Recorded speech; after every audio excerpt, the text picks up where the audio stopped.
Aturan jaga jarak di Masjidil Haram akhirnya resmi dicabut pemerintah Arab Saudi, Minggu tanggal 17 Oktober tahun 2021.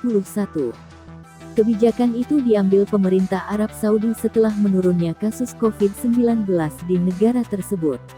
Kabar gembira ini juga disampaikan Konsulat Jenderal Konjen Republik Indonesia untuk Arab Saudi, Eko Hartono.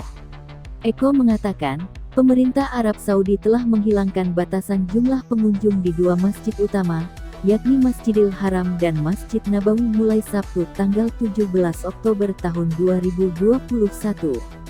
Eko menuturkan, selain pengunjung di Masjidil Haram, seluruh warga juga sudah diperbolehkan untuk melaksanakan kegiatan yang melibatkan massa besar, seperti acara pertunjukan maupun pernikahan.